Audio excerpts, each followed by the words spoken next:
Morning guys, it's 5:40.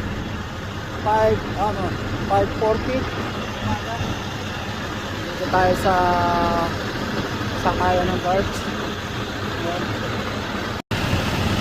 So, bale, pinaghiwalay natin yung trailer kasi hindi pwedeng i-atras sa birds ng dalawang trailer kasi masyadong malalim yung tubig, yung dagat. So yung pop, sinaksakan nung tractor nila dito. Meron silang tractor dito. So, siya ang mag-atras sa baba. Tapos pag nai-atras niya sa birds, ako naman ang-atras, yung lead naman ang i-atras ko. So dito tayo atras guys.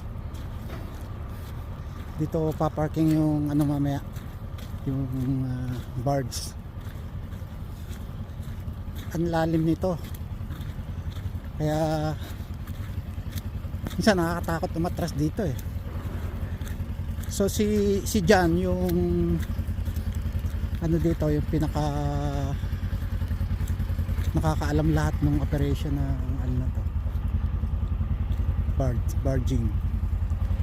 Pagka first time mo dito, tatanungin ka niya kung kaya mong i-atras. Yan madilim pa eh.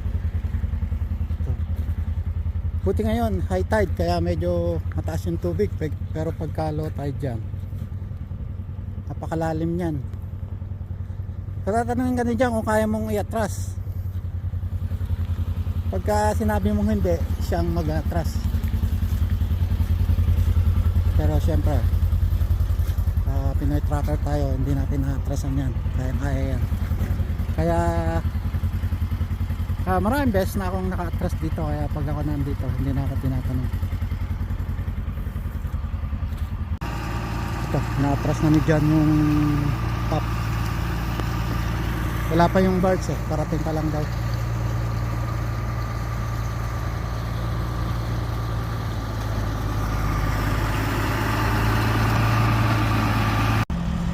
Okay, dumating na yung birds, nandito na.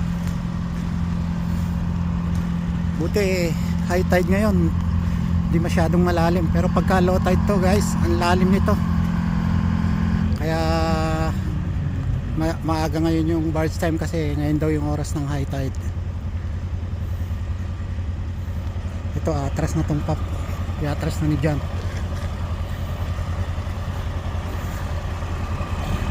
Pagka nai-atras niya doon, puputulin niya doon, tapos ako naman ang a-atras. I-atras ko naman yung lead, tapos idudugtong ko ulit. Pag dudugtongin ko ulit sila doon sa ibabaw ng birds, kasi nga hindi nga pwedeng i-atras ng super B, delikado.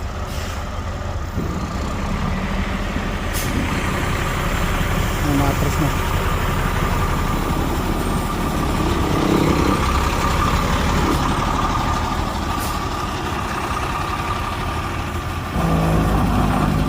Nakita nyo guys yung ingay ng preno, halos di kayang pigilin dahil malalim na. Nakatras na sa dyan sa birds. Tayo naman, i-atras naman natin kung di doon.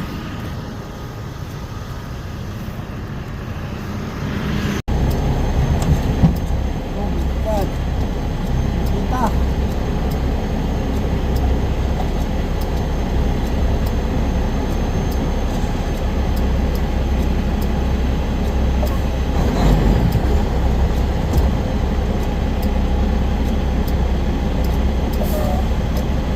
Babangon na tayo.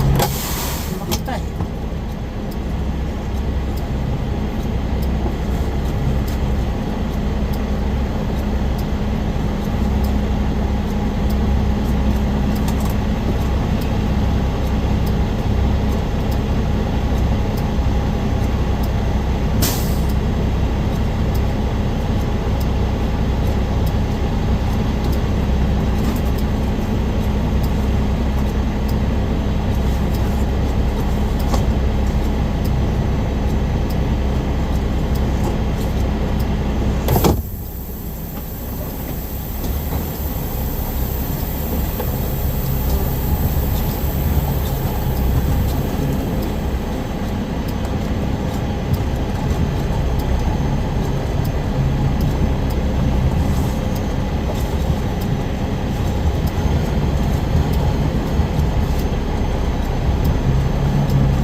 guys, maulan pa.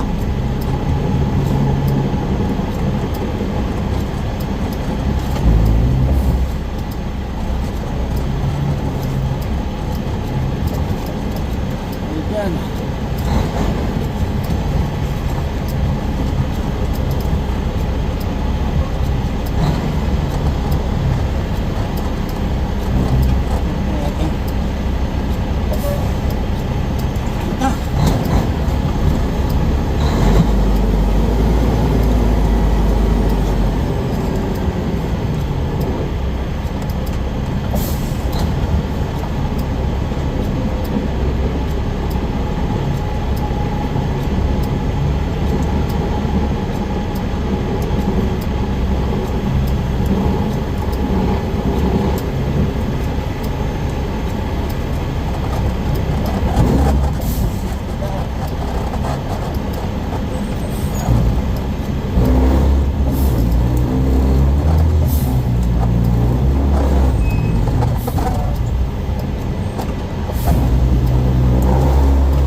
Dito tayo sa may hintayan ng water taxi. Ayun yung truck, oh. Hihila na ng ano.